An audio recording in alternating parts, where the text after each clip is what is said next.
So much for that unity message, right? Instead, she wants to see some kind of war within the Democratic Party. She wants these factions, and she wants to have her faction win. Gina Loudon, Michael Starr Hopkins are back with me. Michael, how's this going to help you guys? You know, I would recommend to any Democrat running that we not eat our own. The Democratic Party needs to be unified and needs to ensure that there's a place for everyone, because Democrats are a big tent party. And the message that we speak going against right now is the message of Donald Trump, the message of division, a message that isn't centered around actually creating new jobs and creating new opportunities, but continuing to divide our country. And so I think that Democrats need to be sure that they're allowing all voices to be heard. And she's not doing that. No, she's not. I think she can be, but that message isn't one that promotes it. She's kind of a populist, right, Gina? I mean, you know, she thinks this version of her, you know, populist utopia sort of sells right now, which is socialism.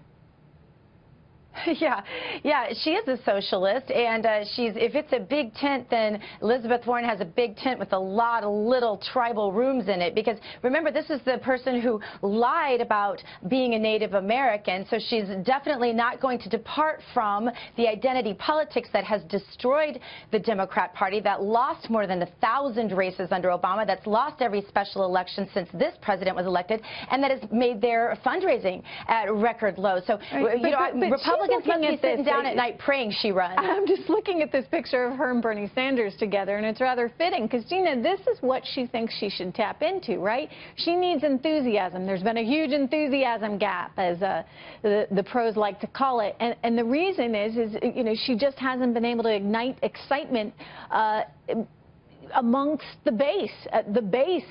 Many of whom actually switched sides and voted for Donald Trump. So, Gina, is this all part of an appeal? You know, we're gonna tax those that work, and we're gonna redistribute it to those that don't?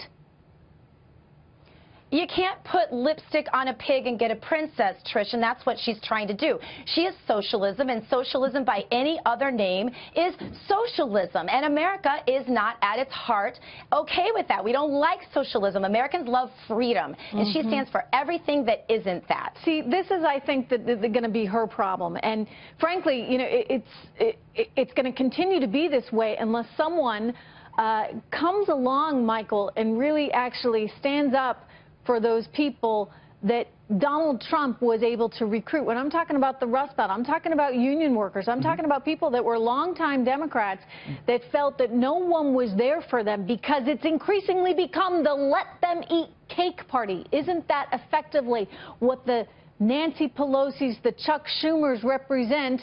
And then you got Elizabeth Warren, who's off there in left field as a populist socialist. Well, let me say this. The Democrats who voted for Donald Trump are coming home back to the Democratic Party in 2018. When we look at the polls show that those Democrats are now intending to vote for Democrats. And Elizabeth Warren is actually a populist. Donald Trump is selling snake oil when it comes to his populist views.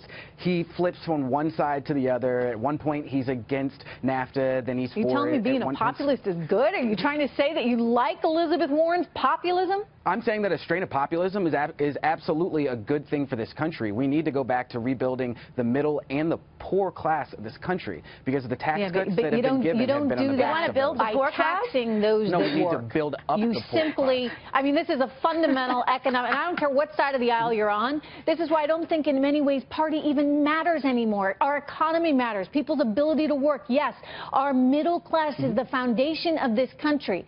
But Elizabeth Warren would destroy that middle class, Michael. I disagree with you on that. I think Elizabeth Warren would do more to protect the workers' rights, to make sure that people are getting paid a fair wage, than Donald Trump will ever do. There's a difference between saying you're going to do something and doing it. Donald Trump has said that he's going to do things. I think the proof right now is in the pudding. We look at a market that's above 22,000 as we look at an unemployment rate of 4.3%, and we see wages starting to move up. Final word to Gina. Come on.